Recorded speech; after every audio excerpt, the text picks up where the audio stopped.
வணக்கம். இந்திய நேரப்படி மதியம் 1:30 மணி செய்திகள். முதலில் ஜெம் தலைப்பு செய்திகளை காணலாம். மாவீரர் ஒண்டி வீரரின் நினைவு நாளையொட்டி முதல்வர் மு.க. ஸ்டாலின் வீர வணக்கம். மறைந்த விடுதலை வீரர் ஒண்டி வீரரின் நினைவு நாளை தனது சமூக வலைதள பக்கத்தில் பதிவிட்ட முதல்வர். மக்களவையில் மத்திய அமைச்சர் அமித்ஷா அரசியலமைப்பை திருத்த 3 முக்கிய மசோதாக்கள் அறிமுகம். எதிர்க்கட்சிகள் கடும் எதிர்ப்பை தெரிவிப்பார்கள் என்று எதிர்பார்ப்பு. தூய்மை பணியாளர்களை தனியாருக்கு வழங்கும் முடிவை ரத்து செய்ய உயர்நீதிமன்றம் மறுப்பு. தூய்மை பணியாளர்கள் பணி நீக்கம் இல்லை. தேசிய நெடுஞ்சாலை பாஸ்டாக் சந்தா திட்டத்தில் இணைவோர் எண்ணிக்கையில் தமிழ்நாடு முன்னிலை. 1.5 லட்சம் பேருடன் தமிழ்நாடு முதலிடம். இனி விரிவான செய்திகளை காணலாம். ஒண்டி வீரனின் நினைவு நாளை முன்னிட்டு முதல்வர் மு.க. ஸ்டாலின் தனது சமூக வலைதளத்தில் அவரது நினைவுகளை பதிவிட்டுள்ளார். ஒண்டி வீரரின் நினைவு நாளை முன்னிட்டு முதல்வர் மு.க. ஸ்டாலின் தனது சமூக வலைதளத்தில் அவரது நினைவுகளை பதிவிட்டுள்ளார். அதில் ஆங்கிலேயருக்கும் நெல்லை கப்பமாக கட்ட மறுத்து அந்திய ஆதிக்கத்திற்கு சவால் விட்ட தென்மலை போரின் மாவீரர் ஒண்டி வீரரின் நினைவு நாளில் அவருக்கு வீரவணக்கம் செலுத்துவதாக முதல்வர் ஸ்டாலின் தெரிவித்துள்ளார். மேலும் சிப்பாய் புரட்சிக்கு 100 ஆண்டுகளுக்கு முன்பே விடுதலை உணர்வோடு தென் தமிழ்நாட்டின் தீரர்களான பூலிதேவனும் படைத்தளபதி ஒண்டி வீரனும் போர் செய்தனர் எனும் வீர வரலாற்றை இந்தியா முழுவதும் பரவ செய்திட இந்நாளில் உறுதியேற்போம் என்று கூறியுள்ளார். மக்களவையில் அரசியலமைப்பை திருத்த புதிய சட்டத்தை அறிமுகப்படுத்தியுள்ளனர். மக்களவையில் மத்திய அமைச்சர் அமித்ஷா அரசியலமைப்பை திருத்த 3 முக்கிய மசோதாக்களை அறிமுகம் செய்துள்ளார். இதில் ஜம்மு காஷ்மீர் மறுசீரமைப்பு, ஆன்லைன் விளையாட்டுகளை ஒழுங்குபடுத்தும் மசோதா போன்ற மசோதாக்களை தாக்கல் செய்தார். தொடர்ந்து கிரிமினல் குற்றச்சாட்டுகளில் பிரதமர், முதல்வர்கள், அமைச்சர்கள் கைது செய்யப்பட்டு 30 நாட்கள் சிறையில் இருந்தால் அவர்களை பதவி நீக்கம் செய்ய வேண்டும் என புதிய சட்டமும் தாக்கல் செய்துள்ளார். இதுகுறித்து எதிர்க்கட்சிகள் கடும் எதிர்ப்பையும் தெரிவிப்பார்கள் என்றும் எதிர்பார்க்கப்படுகிறது. தூய்மை பணியாளர்களை தனியாருக்கு வழங்கும் முடிவை ரத்து செய்ய உயர்நீதிமன்றம் மறுப்பு தெரிவித்துள்ளது. சென்னை மாநகராட்சிக்குட்பட்ட 2 மண்டலங்களில் தூய்மை பணிகளை தனியாருக்கு வழங்க உள்ள நிலையில் 200க்கும் மேற்பட்ட தூய்மை பணியாளர்கள் ரிப்பன் மாளிகை முன்பு அமர்ந்து போராட்டத்தில் ஈடுபட்டனர். தொடர்ந்து 14 நாட்களாக போராட்டத்தில் ஈடுபட்ட தூய்மை பணியாளர்களை காவல்துறையினர் கைது செய்தனர். இந்த நிலையில் தூய்மை பணிகளை தனியாருக்கு வழங்கும் முடிவை ரத்து செய்ய உயர்நீதிமன்றம் மறுப்பு தெரிவித்துள்ளது. மேலும் இந்த வழக்கை விசாரித்த சென்னை உயர்நீதிமன்றம் பணி நீக்கம் செய்யப்படுவார்கள் என்ற நிலை இல்லை என்றும், கடைசியாக தூய்மை பணியாளர்கள் பெற்ற ஊதியத்தை வழங்க வேண்டும் என்றும் உயர்நீதிமன்றம் உத்தரவிட்டுள்ளது. தேசிய நெடுஞ்சாலை ஆணையம் வெளியிட்டுள்ள அறிக்கையில் பாஸ்டாக் சந்தா திட்டத்தில் தமிழகம் முதலிடத்தில் உள்ளதாக தெரிவித்துள்ளனர். தேசிய நெடுஞ்சாலை ஆணையம் வெளியிட்டுள்ள அறிக்கையில் தனியார் வாகனங்கள் 3000 ரூபாய் கட்டணம் செலுத்தி வாங்கக்கூடிய பாஸ்டாக் திட்டம் அறிமுகப்படுத்தப்பட்டுள்ளது. இதில் 4 நாட்களில் ஆண்டு பாஸ்டாக் சந்தா திட்டத்தில் இணைவோர் எண்ணிக்கையில் தமிழ்நாடு முன்னிலையில் உள்ளதாக தெரிவித்துள்ளது. அதிக எண்ணிக்கையில் வருடாந்திர பாஸ் வாங்கப்பட்ட பட்டியலில் 1.5 லட்சம் பேருடன் தமிழ்நாடு முதலிடத்தில் உள்ளது. மேலும் தேசிய நெடுஞ்சாலை ஆணைய தரவுகளின்படி ஒரே நேரத்தில் 20,000 பேர் வரை ராஜ்மார்க் யாத்ரா செயலியை பயன்படுத்துவதாக தெரிவித்துள்ளனர். செங்கல்பட்டு மாவட்டம் அச்சரப்பாக்கத்தில் அதிமுக நிர்வாகிகளின் ஆலோசனை கூட்டம் நடைபெற்றது. அச்சரப்பாக்கத்தில் நடைபெற்ற ஆலோசனை கூட்டத்திற்கு பேரூர் கழக செயலாளர் முருகதாஸ் தலைமை தாங்கினர். இதில் சிறப்பு அழைப்பாளராக மதுராந்தகம் சட்டமன்ற உறுப்பினர் மரகதம் குமரவேல் கலந்து கொண்டார். இந்த கூட்டத்தில் வருகின்ற 22ஆம் தேதி மதுராந்தகத்திற்கு வருகை தரும் தமிழகத்தின் எதிர்க்கட்சி தலைவரும் அதிமுகவின் பொதுச் செயலாளருமான எடப்பாடி பழனிசாமியை வரவேற்பது குறித்தும், கூட்டத்தில் பல்லாயிரக்கணக்கான மக்களை கூட்டுவது குறித்தும் ஆலோசித்தனர். இதில் அச்சரப்பாக்கம் தெற்கு ஒன்றிய கழக செயலாளர் ரங்கராஜன், கருங்குழி பேரூர் கழக செயலாளர் ஜெயராஜ், அதிமுக நிர்வாகிகள் ஆகியோர் கலந்து கொண்டனர். வீட்டில் வைத்திருந்த நாட்டு வெடிகுண்டு வெடித்து 2 சிறுவர்கள் உட்பட 3 பேர் படுகாயமடைந்துள்ளனர். தேனி மாவட்டம் கம்பம் ஜல்லிக்கட்டு தெருவில் குருநாதன் வீட்டில் வைத்திருந்த நாட்டு வெடிகுண்டு வெடித்ததில் அக்கம்பக்கத்தினர் வீட்டிற்குள் வந்து பார்த்தபோது அவரும் அவரது பேரன்கள் ரித்தீஷ், அபினவ் ஆகிய 3 படுகாயமடைந்துள்ளனர். இந்த நிலையில் அவர்களை கம்பம் அரசு மருத்துவமனைக்கு கொண்டு சென்று முதலுதவி சிகிச்சை அளிக்கப்பட்டு மேல் சிகிச்சைக்காக தேனி அரசு மருத்துவக் கல்லூரி மருத்துவமனைக்கு அனுப்பி வைத்தனர். இதனை கம்பம் வடக்கு காவல்துறையினர் வழக்கு பதிவு செய்து விசாரணை மேற்கொண்டு வருகின்றனர். தேனி மாவட்டத்தில் விநாயகர் சதுர்த்தியை முன்னிட்டு ஆலோசனை கூட்டம் நடைபெற்றது. தேனியில் விநாயகர் சதுர்த்தியை முன்னிட்டு மாவட்ட காவல் கண்காணிப்பாளர் ஸ்னேகா பிரியா தலைமையில் நடைபெற்ற ஆலோசனைக் கூட்டத்திற்கு இந்து முன்னணி நிர்வாகிகள், இந்து அமைப்பினர்கள், சிலை பொறுப்பாளர்கள், காவல்துறையினர்கள் ஆகியோர் கலந்து கொண்டனர். இதில் விநாயகர் சதுர்த்தி அன்று சிலை வைக்கும் இடத்திற்கு அந்தந்த காவல் நிலையங்களில் விண்ணப்பங்கள் வழங்கி முறையாக அனுமதி பெற வேண்டும். தொடர்ந்து அனுமதி வழங்கப்பட்ட இடங்களில் மட்டும்தான் சிலை வைக்க வேண்டும். கடந்த ஆண்டு சிலை வைத்த இடங்களுக்கு மட்டும்தான் அனுமதி கிடைக்கும். புதிதாக சிலை வைக்க அனுமதி கிடையாது. இதையடுத்து பொறுப்பாளர்களும் நிர்வாகிகளும் 24 மணி நேரமும் பாதுகாப்பில் இருக்க வேண்டும். பின்னர் சிலையின் உயரம் 10 அடிக்குள் இருக்க வேண்டும் என பல்வேறு கட்டுப்பாடுகளை மாவட்ட காவல் கண்காணிப்பாளர் தெரிவித்துள்ளார். தாய்லாந்து தலைநகர் பாங்காக்கில் நடைபெறும் 5வது இளைஞர் சர்வதேச மாநாட்டில் கலந்து கொள்வதற்காக அரசு பள்ளி மாணவர்கள் 6 பேரை தமிழக அரசு தேர்வு செய்துள்ளது. ஆகஸ்ட் 21 மற்றும் 22 தேதிகளில் நடைபெறும் மாநாட்டில் உலகளாவிய எதிர்காலத்தில் இளைஞர்களுக்கு அதிகாரம் அளித்தல் என்ற தலைப்பில் தமிழக அரசு பள்ளி மாணவர்கள் பங்கேற்க உள்ளனர். இந்த நிலையில் பாங்காக் செல்லக்கூடிய அரசு பள்ளி மாணவர்களை சிறப்பிக்கும் விதமாக GRT நிறுவனம் சார்பில் சென்னை பரங்கிமலையில் உள்ள GRT ஹோட்டலுக்கு அழைத்து சென்றனர். இந்த நிகழ்ச்சியில் தமிழக அரசின் பள்ளி கல்வித்துறை முதன்மை செயலாளர் சந்திரமோகன், மாவட்ட ஆட்சியர், GRT ஹோட்டல் அண்டர் ரிச்சார்ட் குழுமத்தின் தலைமை இயக்குனர் விக்ரம் போட்டு ஆகியோர் மாணவர்களுக்கு சிறப்பு செய்தனர். அனைவருக்கும் வணக்கம். என் பெயர் மாதரணிஸ்ரீ. நான் அரசு மாதிரி மேல்நிலைப்பள்ளி வல்லம் தஞ்சாவூரில் 9ஆம் வகுப்பு படிச்சுக்கிட்டு இருக்கேன். என்னை யுனைடெட் நேஷனில் சஸ்டைனபிள் டெவலப்மெண்ட் கோல் கான்ஃபரன்ஸில் செலக்ட் பண்ணேன். தமிழ்நாடு கவர்மெண்ட்டுக்கும், சிஎம்க்கும், எஜுகேஷன் மினிஸ்டருக்கும், எஜுகேஷன் டிபார்ட்மெண்ட்டுக்கும் தேங்க்ஸ் சொல்லிக்கிறேன். என்ன ட்ரெயினப் பண்ண ஜோஸ்பின் மேரி மேம்க்கும், பேரண்ட்ஸுக்கும் தேங்க்ஸ் சொல்லிக்கிறேன். அப்புறம் ஸ்கூல் டீச்சர்ஸ்க்கும் தேங்க்ஸ் சொல்லிக்கிறேன். என் ஸ்கூலில் என்ன செலக்ட் பண்ணதுனால என் டிஸ்ட்ரிக்ட் ஸ்கூல் ஸ்டூடெண்ட்ஸ் எல்லாருக்குமே ஆர்வம் இன்னும் நல்லா ட்ரைனிங் எடுக்கிறாங்க. என்ன மன்ற போட்டிகளில் ஜெயிச்சதுனாலையும் இங்கிலீஷ் மார்க்னாலையும் செலக்ட் பண்ணியிருக்காங்க.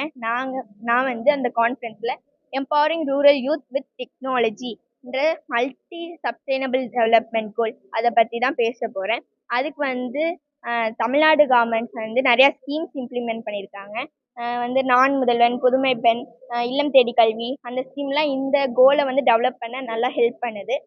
அதனால என்ன தமிழ்நாடு ரெப்ரசன்ட் பண்ண என்னை சூஸ் பண்ண தமிழ்நாடு கவர்மெண்ட்க்கு தேங்க்ஸ். மயிலாடுதுறையில் பிரச்சார பயணம் மேற்கொண்ட தேமுதிக பொதுச் செயலாளர் பிரேமலதா ஏழை எளிய குடும்பத்தினருக்கும் காய்கறி தொகுப்பினை வழங்கியுள்ளார். மயிலாடுதுறை மாவட்டம் குத்தாலத்தில் பொதுமக்களிடையே உள்ளம் தேடி இல்லம் நாடு என்னும் பிரச்சார பயணத்தில் தேமுதிக பொதுச் செயலாளர் பிரேமலதா கலந்து கொண்டார். இதில் தேமுதிக மாநில பொதுக்குழு உறுப்பினர் வைத்திலிங்கம் ஏற்பாட்டின் பேரில் ஏழை எளிய குடும்பத்தினருக்கும் காய்கறிகள் அடங்கிய தொகுப்பினை அவர் வழங்கினார்.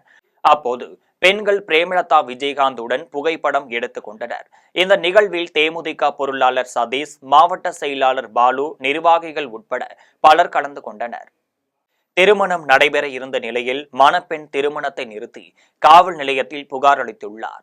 வடசென்னை ராயபுரத்தைச் சேர்ந்த இளம்பெண் ஒருவருக்கு தியாகராய நகரில் வசித்து வரும் மணிகண்டன் என்பவருக்கும் கடந்த சில மாதங்களுக்கு முன்பு இருவருக்கும் நிச்சயதார்த்தம் நடந்துள்ளது. இந்த நிலையில் அடுத்த மாதம் திருமணம் நடைபெற உள்ள நிலையில் மணிகண்டனின் செல்போனை நிச்சயிக்கப்பட்ட பெண் எதர்ச்சியாக பார்த்த பொழுது வேறு ஒரு பெண்ணுடன் பேசிக் கொண்டிருந்ததும் நெருங்கிக் கொண்டிருந்ததும் தெரிய வந்துள்ளது.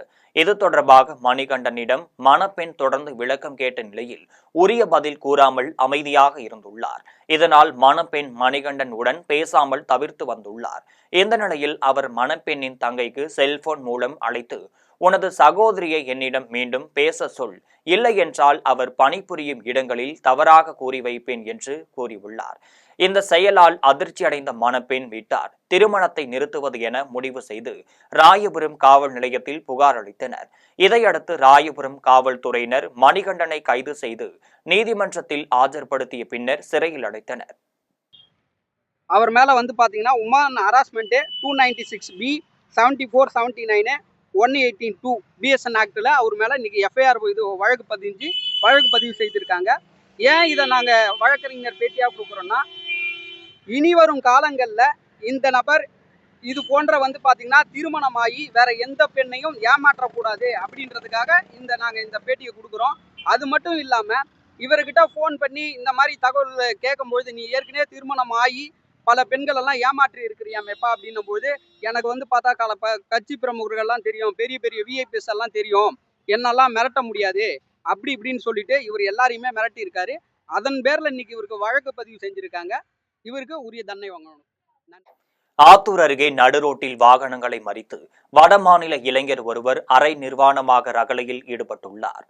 சேலம் மாவட்டம் ஆத்தூர் நரசிங்கபுரத்தில் கூலி வேலைக்காக வந்த வடமாநில இளைஞர் வேலை நீக்கம் செய்யப்பட்டுள்ளார். இந்நிலையில் நரசிங்கபுரம் பேருந்து நிலையத்தில் வடமாநில இளைஞர் ஒருவர் மது போதையில் வாகனங்களை மறித்து அரை நிர்வாணமாக ரகளையில் ஈடுபட்டுள்ளார். இதனால் பிரதான சாலையில் சேலம் செல்லும் வாகன ஓட்டிகள் அச்சமடைந்தனர். இதுகுறித்து வீடியோ சமூக வலைதளத்தில் வைரலாகி பரவி வருகிறது. நசரத்பேட்டையில் பேரறிஞர் அண்ணாவின் பிறந்தநாள் விழாவை முன்னிட்டு மதிமுக துணை பொதுச் செயலாளர் மல்லை சத்யா தலைமையில் ஆலோசனை கூட்டம் நடைபெற்றது. திருவள்ளூர் மாவட்டம் நசரத்பேட்டையில் பேரறிஞர் அண்ணாவின் பிறந்தநாள் விழாவை முன்னிட்டு ஆலோசனை கூட்டம் நடைபெற்றது. இதில் மதிமுக துணை பொதுச் செயலாளர் மல்லை சத்யா கலந்து கொண்டார். பின்னர் செய்தியாளர்களை சந்தித்து பேசிய அவர், துரைசாமி மதிமுக பொதுச் செயலாளர் வைகோவிற்கும் திராவிட ரத்னா விருது வழங்கியிருப்பதாகவும் தெரிவித்துள்ளார். இதனை வைகோ காஞ்சிபுரத்தில் நடைபெறும் கூட்டத்தில் கலந்து கொண்டு பெற்றுக்கொள்ள வேண்டும் என விரும்புவதாக தெரிவித்தார். இதனைத் தொடர்ந்து திருவள்ளூர், சென்னை, செங்கல்பட்டு உள்ளிட்ட மாவட்டங்களுக்கும் தாம்பரம் மாநகராட்சிக்கும் புதிய நிர்வாகிகளை மேடையிலேயே அறிவித்து அவர்களுக்கு சால்வை அணிவித்தார். தமிழ்த்தாயின் தலைமகன் பேரறிஞர் அண்ணா அவர்களுடைய 117வது பிறந்த நாளை அண்ணா கண்மலர்ந்த காஞ்சியில் நடத்துவதற்கு சென்னை மண்டல செயல்பேர் கூட்டத்தை பூவிருந்தவல்லி நசரத்பேட்டை அரிப்பிரியா மண்டபத்தில் இன்றைக்கு நாங்கள் கூட்டினோம். அரங்கம் நிறைந்து தோழர்கள் வெளியே நிற்கின்ற நிலைமைக்கு கூட்டம் கட்டுக்கடங்காமல் வந்திருந்தது. அதிலும் இன்றைக்கு ஒன்று விடுமுறை நாள் அல்ல, இது பணி நாள். பணி நாளிலேயும் தோழர்கள் பங்கேற்று அவருடைய ஆதரவை தெரிவித்தது என்பது ஒரு புதிய நம்பிக்கையை, புதிய மகிழ்ச்சியை எங்களுக்குள் உருவாக்கி இருக்கிறார். அண்ணா பிறந்த நாள் விழாவை முப்பெரு விழாவாக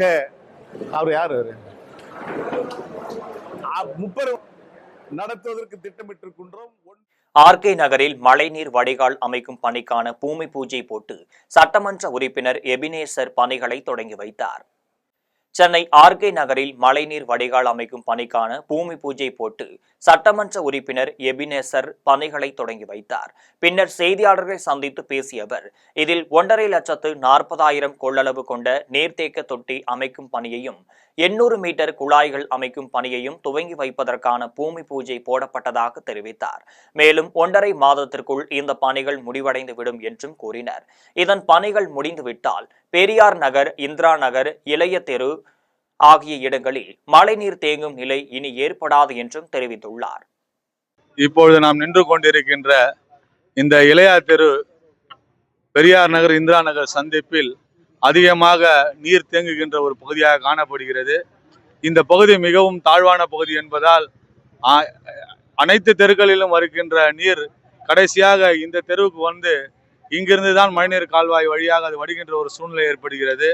அப்படி அந்த நீர் தேங்குகின்ற பட்சத்தில் இந்த நீர் அதிகமான அளவில் தேங்குவதால் இது பொதுமக்களுக்கு பெரிதும் சிரமத்தை ஏற்படுகின்ற சூழ்நிலையை உணர்ந்து இன்றைய தினம் இந்த இடத்தில் சுமார் 1,40,40,000 லிட்டர் கொள்ளளவு கொண்ட ஒரு நீர்த்தேக்க தொட்டி சம்பு அமைக்கின்ற பணியையும் 800 மீட்டர் அளவிற்கு இந்த நீரை வெளியேற்றுவதற்கான குழாய்கள், பைப்புகள் அமைக்கின்ற பணியையும் இன்றைய தினம் துவங்கி வைப்பதற்காக இந்த தினம் வருகை தந்திருக்கின்றோம்.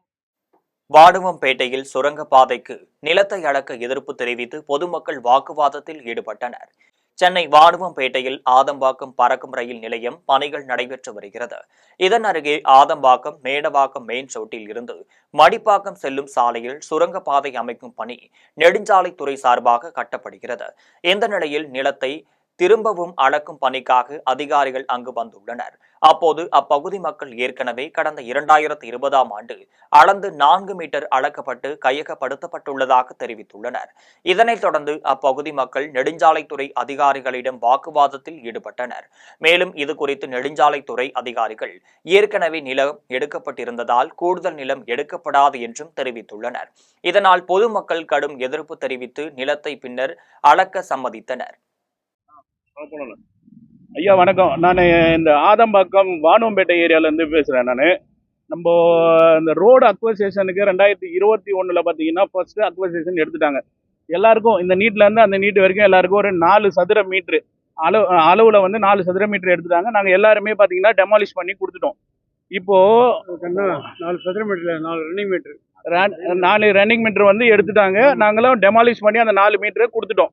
இப்போ என்ன சொல்கிறாங்கன்னா, இது வந்து ரோட்டில் இருக்குது, அந்த 4 சதுர மீட்டர் வந்து நீங்கள் 4 ரன்னிங் மீட்டர் வந்து நீங்கள் கொடுக்கல, இப்போ நாங்கள் அந்த 4 மீட்டரையும் ப்ளஸ் இப்போ எடுக்கிற மீட்டரையும் சேர்த்து எடுக்கிறோம் அப்படின்னா 4 + 4 8 மீட்டரும் எங்களுக்குள்ளேயே நாங்கள் எடுக்கிறோம் அப்படின்ற மாதிரி அவங்க நாங்கள் எவ்வளோ சொல்கிறோம். அவங்க கேட்கவே மாட்டுறாங்க. இதனால ரொம்ப மனசு ரொம்ப கஷ்டப்படுது.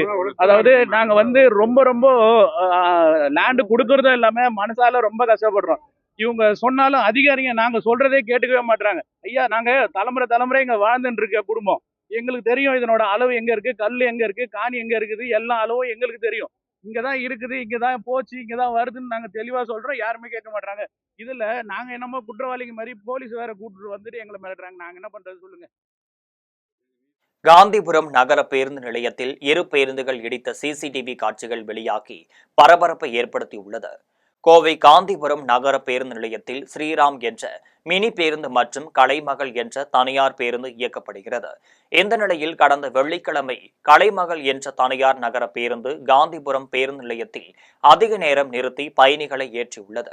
இதனை அறிந்த ஸ்ரீராம் என்ற மினி பேருந்து ஓட்டுநர் சூர்யா கேள்வி எழுப்பியுள்ளார். அப்பொழுது 2 பேருந்து ஓட்டுநர்கள் நடத்துனர்கள் இடையே வாக்குவாதம் முற்றியுள்ளது.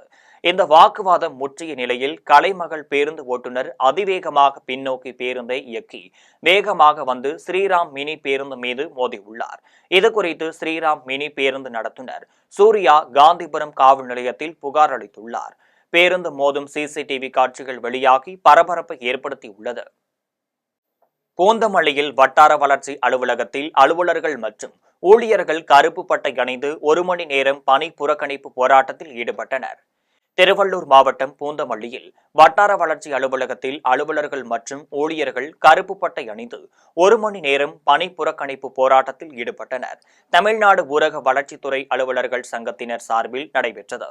இதில் உங்களுடன் ஸ்டாலின் திட்டத்திற்கு நிதி ஒதுக்கீடு செய்யவும், அன்றாட பணிக்கு இடையே நெருக்கடி கொடுப்பதை கைவிட வலியுறுத்தியும் கண்டன கோஷங்கள் எழுப்பினர்.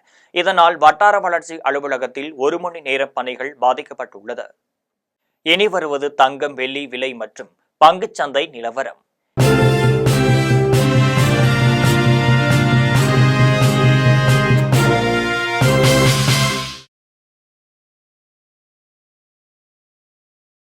சென்னையில் ஆபரண தங்கத்தின் விலை என்று ஒரு சவரன் 73,440 ரூபாய்க்கு விற்பனை செய்யப்படுகிறது. சென்னையில் இன்று ஆபரண தங்கத்தின் விலை கிராமிற்கு 55 ரூபாய் குறைந்து 9,180 ரூபாய்க்கு விற்பனை செய்யப்படுகிறது. மேலும் ஒரு சவரன் 440 ரூபாய் குறைந்து 73,440 ரூபாய்க்கு விற்பனை செய்யப்படுகிறது. 24 கேரட் தூய தங்கம் ஒரு சவரன் 80,120 ரூபாய்க்கு விற்பனை செய்யப்படுகிறது. மேலும் 1 கிராம் வெள்ளி 125 ரூபாய்க்கும் 1 கிலோ வெள்ளி 1,25,000 ரூபாய்க்கும் விற்பனை செய்யப்படுகிறது. மும்பை பங்குச்சந்தை இன்று உயர்வுடன் காணப்படுகிறது. மும்பை பங்குச்சந்தை குறியீட்டு எண் சென்செக்ஸ் 191 புள்ளிகள் அதிகரித்து 81,835 புள்ளிகளில் வணிகமாகிறது. தேசிய பங்குச்சந்தை குறியீட்டு எண் நிப்டி 59 புள்ளிகள் அதிகரித்து 25,040 புள்ளிகளில் வணிகமாகிறது. மீண்டும் ஜெம் தலைப்பு செய்திகள். மாவீரர் ஒண்டி வீரரின் நினைவு நாளையொட்டி முதல்வர் மு.க. ஸ்டாலின் வீர வணக்கம். மறைந்த விடுதலை வீரர் ஒண்டி வீரரின் நினைவு நாளை தனது சமூக வலைதள பக்கத்தில் பதிவிட்ட முதல்வர். மக்களவையில் மத்திய அமைச்சர் அமித்ஷா அரசியலமைப்பை திருத்த 3 முக்கிய மசோதாக்கள் அறிமுகம். எதிர்க்கட்சிகள் கடும் எதிர்ப்பை தெரிவிப்பார்கள் என்று எதிர்பார்ப்பு. தூய்மை பணியாளர்களை தனியாருக்கு வழங்கும் முடிவை ரத்து செய்ய உயர்நீதிமன்றம் மறுப்பு. தூய்மை பணியாளர்கள் பணி நீக்கம் இல்லை.